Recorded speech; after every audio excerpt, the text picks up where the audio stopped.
that up. But first, we got to tell you, I have a doctor standing right next to me. He was just telling me that there's so many people suffering very heavily with these allergies, the pollen. The trees are popping, the flowers are blooming, the pollen's flying everywhere. So you may be thinking, all right, let me get some medicine, let me figure out what I can do. But what about your kitchen? What if the cure is in there? Yes.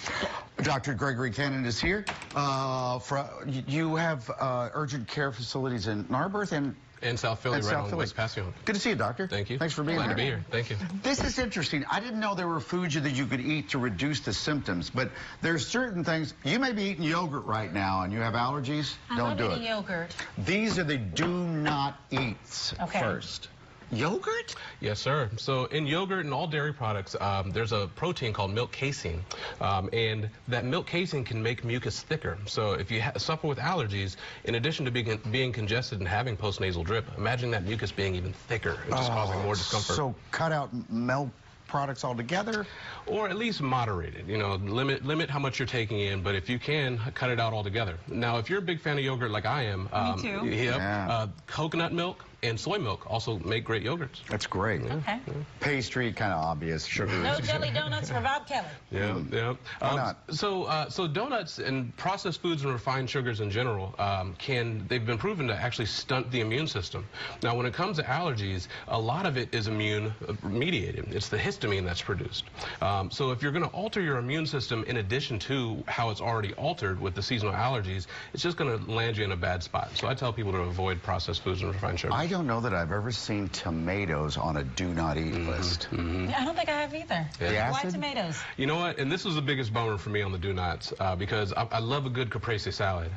But tomatoes are full of natural histamine. Usually the body produces histamine endogenously inside of us. But if you eat tomatoes, it can actually increase the histamine in your body. Those caprese salad. Gotta love it. Bill Cosby's getting out of the SUV up there in Nogetown, Montgomery County Courthouse.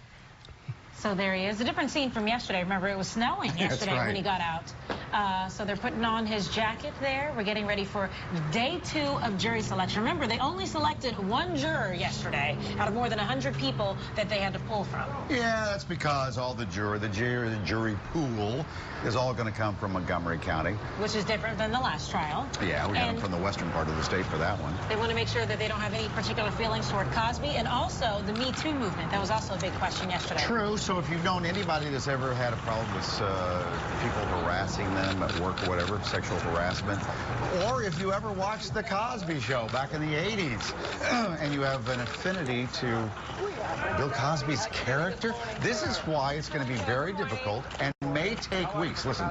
So today we are here to achieve the selecting of jurors who are fair and impartial. This is our only hope today. Thank you, guys. And as I was saying, that's why it's going to be difficult.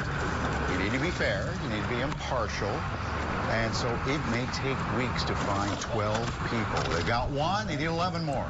That's true. And so as we've seen, and as you're going to see, as we continue to show this shot, which is going to be pretty much every day now. Yes. Sometimes they stop and they have a statement. Other days they do not. So they seem to be in good spirits today, smiling, laughing, and making a statement to the media. Well, you're looks right. like he's having trouble with his cane there, I believe, Cosby is. You're right. This is a completely different picture than 24 hours ago when gigantic flakes were falling on all of them. So again, that's going to be something we'll be covering every single day about this time for probably 6 weeks. Sorry, Doc. Let's get back to this. So tomatoes, no. Red wine, yes or no? It's the cusp of the good and the bad. Depends on where you stand. So wine and alcohol in general, it can cause inflammatory responses similar to histamine. So I don't know if you've ever had a cocktail or two and you started getting sniffly or congested, flush. Those are all signs and symptoms similar to histamine. So if you're already suffering from allergies, it can make it worse. Forget the alcohol. Now, these will help us. These are the good things. What is this? So this is green tea. In addition to just being a refreshing beverage, it is a natural antihistamine. So you can drink it hot or cold, day or night, and it should help you through this season. What is this, dog food? Tuna? What is it? It's actually tuna, albacore tuna. Okay. And tuna, along with salmon, trout, and several different nuts, are packed with omega-3 fatty acids. They have been known to help with anti-inflammatory processes. The bad news is you have to eat a ton of it in order to get the benefit. The good news is I love sushi, so it should be a good meal for the spring. That's a good point. Because usually when people do tuna, they mix all kinds of things in there. You know I love pineapple. So pineapple is it's a delicious snack by itself or mixed in a fruit salad. Yeah. It's packed with vitamins B, C, and an enzyme called bromelain, which can almost reverse the symptoms of histamine. So it decreases congestion in the sinus passages, the nasal cavity, and it just helps you breathe easier. You're going to come back because you're really good. Oh, yes, you're really good on you. this TV thing. I don't know about the yogurt part, though. It'll take me a little bit to get Coming